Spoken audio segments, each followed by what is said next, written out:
एक बदसूरत सी नजर आने वाली गुड़िया जिसने इस वक्त पूरी दुनिया को पागल करके रखा हुआ है।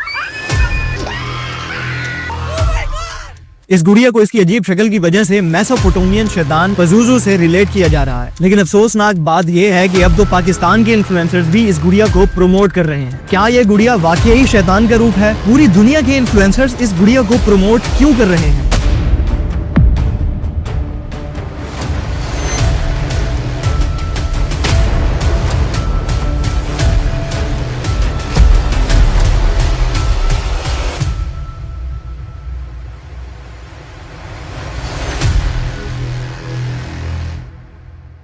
इस वक्त दुनिया के बड़े बड़े इन्फ्लुएंसर्स इस गुड़िया को प्रमोट कर रहे हैं, जैसा कि ब्लैक पर्ल की लिसा, रिहाना, किम कार्दाशियन और डेविड बेकम। लेकिन मजे की बात पता है क्या है? इस गुड़िया को बनाया है चाइनीज कंपनी पॉप मार्ट ने, लेकिन ये गुड़िया चाइना में ही बैन कर दी गई है।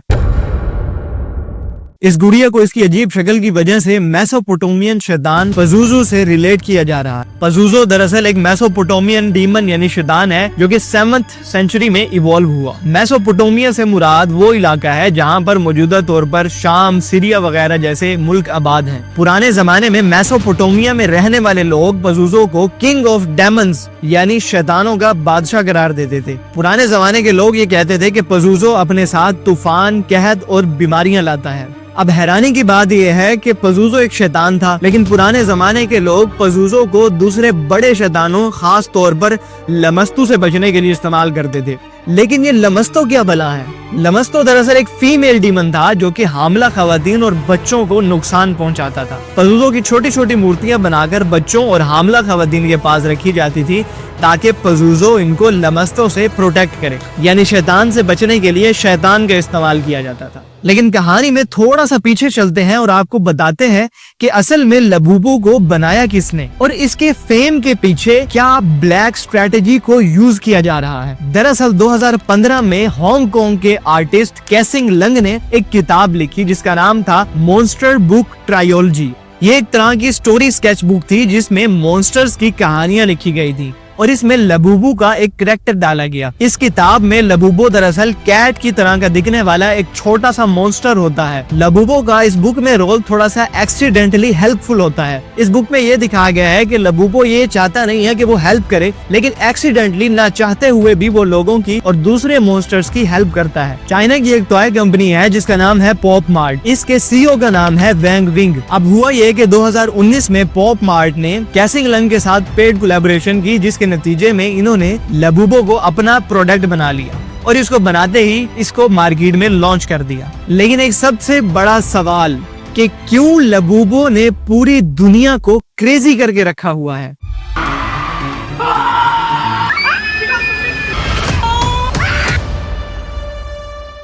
दरअसल लबूबू की इतनी बड़ी हाइप की वजह सिर्फ और सिर्फ 2 स्ट्रेटजीज हैं। पहली स्ट्रेटजी पॉप मार्ट की ये है कि इन्होंने ब्लाइंड बॉक्स की सूरत में लबूबू को लॉन्च किया। ब्लाइंड बॉक्स का मतलब ये है कि आप लबूबू को खरीदते तो हैं, लेकिन आपको ये पता नहीं होता कि इस बॉक्स में लबूबू का कौन सा एडिशन होगा, कौन सा कलर होगा या कौन सा वेरिएंट होगा। अब इसकी वजह से लोगों की क्यूरियोसिटी और भी ज्यादा बढ़ जाती है और बाज़ औक़ात ऐसा होता है कि बॉक्स खोलने पर जब लोगों को उनका फेवरेट मॉडल या फेवरेट वेरिएंट नहीं मिलता तो लोग वहां पर मौजूद स्टाफ पर अपना गुस्सा निकालना शुरू कर देते हैं। दरअसल पॉप मार्ट हर महीने 2 महीने के बाद एक सीरीज लॉन्च करता है जिसमें वो एक सीक्रेट एडिशंस बनाता है। अब इस सीक्रेट एडिशन में 100 या 150 प्रोडक्ट्स बनाई जाती हैं, लेकिन इसके बाहर जो कस्टमर्स की लाइन है वो 1000 में है, जिसकी वजह से सीक्रेट एडिशंस वाली लबूबू कुछ ही मिनट्स के अंदर सोल्ड आउट हो जाती है। एक अंदाजे के मुताबिक लोग इन सीक्रेट एडिशंस को पॉप मार्ट से खरीदकर मार्केट में 10-10 हजार डॉलर तक भी फरोख्त कर रहे हैं। अब पॉप मार्ट ने लबूबू को लॉन्च करते ही पूरी दुनिया के बड़े बड़े इन्फ्लुएंसर्स पर पैसा बहाना शुरू कर दिया। अब जब इन लोगों ने लबूबू को प्रमोट करना शुरू कर दिया तो इनके फॉलोअर्स ने भी अपने इन्फ्लुएंसर्स को फॉलो करते हुए मार्केट में लबूबू को खरीदते हुए तहलका मचा दिया। लेकिन यूके में ये क्रेज इस हद तक बढ़ गया था कि पॉप मार्ट ने इसकी सेल्स बंद कर दी थी, लेकिन लोग लबूबू को खरीदने के लिए पॉप मार्ट के बाहर वैसे ही लाइंस लगाकर खड़े रहते थे। यहाँ तक कि लोगों ने लबूबों को खरीदने के लिए नाइट कैंपिंग रोड्स पर करना शुरू कर दी थी। जब यूके की गवर्नमेंट ने ये देखा कि अब हालात आउट ऑफ कंट्रोल होते जा रहे हैं तो उन्होंने लबूबों की सेल पर टेम्परेरी बैन लगा दिया। लेकिन लबूबों को बनाने वाली कंपनी थी पॉप मार्ट, जो कि चाइना से बिलोंग करती है। लेकिन लबूबों को चाइना में बैन किया गया है। चाइना में रेस्ट्रिक्शन ये लगाई गई है कि अगर किसी बच्चे ने लबूबों को खरीदना है तो उसकी उम्र 16 साल से ज्यादा होनी चाहिए। इसके अलावा वो अपने पेरेंट्स को भी साथ लेके आएगा। लेकिन अफसोस की बात यह है कि ये क्रेज अब पाकिस्तान में भी पहुंच चुका है। पाकिस्तान के बहुत सारे ड्रामा एक्ट्रेस, इन्फ्लुएंसर्स और व्लॉगर्स इस गुड़िया को प्रमोट करने के लिए वीडियोस बना रहे हैं। अब चाहे ये लोग पेड प्रमोशन करके बना रहे हो या फिर एमे ही शुगल में बना रहे हो, चाहे अब लबूबों को आग में जलाया जाए या फिर उसको अपनी कमीजों में लटकाया जाए, लेकिन लबूबो प्रमोट हो रही है। और जैसा कि आप लोग जानते हैं कि पाकिस्तान में ईबे, एटसी और अमेज़न जैसे प्लेटफॉर्म्स बैन हो चुके हैं, तो आम आवाम का लबूबो को खरीदना थोड़ा सा मुश्किल हो जाता है, क्योंकि लबूबो इंटरनेशनल ब्रांड है और इसको खरीदने के लिए इंटरनेशनल प्लेटफॉर्म से परचेज करना पड़ता है। वरना अगर पाकिस्तान में अमेज़न, एटसी जैसे प्लेटफॉर्म बैन न होते तो पाकिस्तानी लबूबो के साथ ऐसे ऐसे शाहकार करते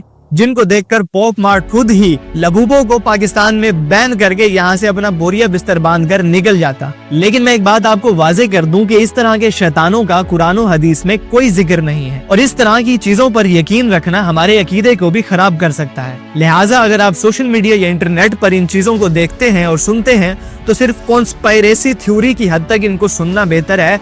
इन चीजों पर यकीन रखना कि ये वाकई ही एग्जिस्ट करते हैं, ये बिल्कुल गलत है और आपके अकीदे को खराब कर सकता है।